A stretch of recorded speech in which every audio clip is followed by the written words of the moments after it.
الحمد لله يا رب العالمين والصلاة والسلام على سيد الأنبياء والمرسلين أما بعد فأعوذ بالله من الشيطان الرجيم بسم الله الرحمن الرحيم يا أيها الذين آمنوا اتقوا الله وابتغوا إليه الوسيلة صدق الله العظيم إن الله وملائكته يصلون على النبي يا أيها الذين آمنوا صلوا عليه وسلموا تسليما شکر حکمت کے ساتھ پیارے آقا سرور انبیاء سرکار دو جہاں صلی اللہ علیہ وآلہ وسلم کی مبارک ذات پر درود و سلام پڑھیے الصلاۃ والسلام علیک یا رسول اللہ وعلی آلک واصحابک یا حبیب اللہ۔ خطبے میں آیت کریمہ تلاوت کرنے کا شرف حاصل ہوا۔ سورہ مائدہ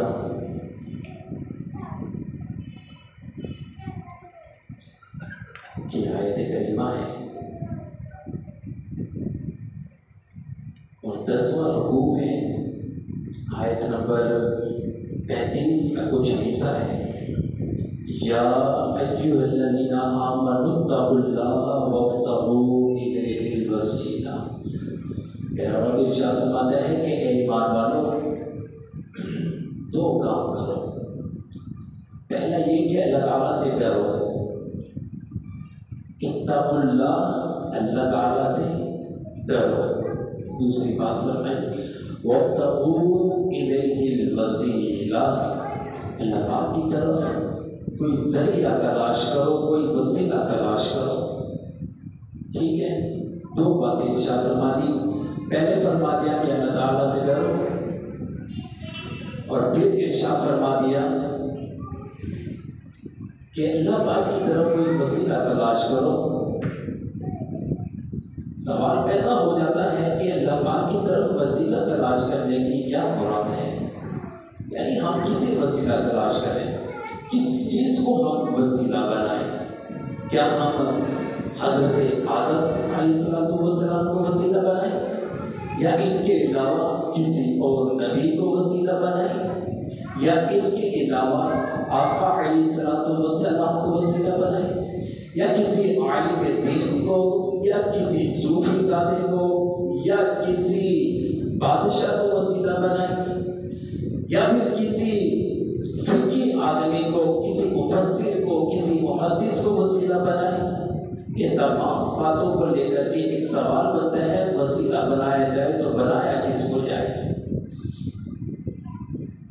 جب یہ سوال پیدا ہوا، بارگاہ الہی میں عرض کی جائے کہ یا رب العالمین ہم وسیلہ کس کو بنائیں؟ سورہ مائدہ اسی صورت کے اندر آگے چل کر آیت نمبر 55 کے اندر میرے رب نے اپنے بندوں پر جہاں دیگر احسانات فرمائے ہیں، وہاں پر ایک اور احسان فرما دیا، اور فرما دیا انما ولیکم اللہ ورسولہ۔ قرآن مجید میرے ہاتھ میں ہے، 16 لائن والا ہے۔ فرمایا کہ انما ولیکم اللہ ورسولہ، تمہارا جو مددگار ہے، جو تمہارے لیے وسیلہ بن سکتا ہے، جو تمہارا مددگار بن سکتا ہے، وہ اللہ تبارک و تعالیٰ تمہارا مددگار بن سکتا ہے۔ اور فرمایا ورسولہ، اور اس کا رسول بھی مددگار بن سکتا ہے۔ اور تیسری بات فرما دی والذین آمنوا، وہ لوگ جو ایمان لے کر آئے ہیں وہ بھی تمہارے مددگار بن سکتے ہیں۔ عام لوگ نہیں، ایمان لے کر آنے والے عام نہیں، بلکہ ایک قید بھی لگا دی گئی ہے۔ وہ قید کیا ہے؟ الذین یقیمون الصلاۃ ویؤتون الزکاۃ، وہ لوگ، وہ ایمان والے لوگ جو ایمان بھی لے کر آئے ہیں، نماز بھی ادا کرتے ہیں اور زکوٰۃ بھی دیتے ہیں، وہ لوگ تمہارے مددگار ہیں، وہ لوگ تمہارے مددگار ہیں۔ اور فرمایا کہ وَهُمْ رَاكِعُونَ، وہ رکوع کرتے ہیں، وہ تمہارے مددگار ہیں۔ یہ ارشاد فرما لینے کے بعد پتہ چلا کہ جو سوال قائم ہوا تھا کہ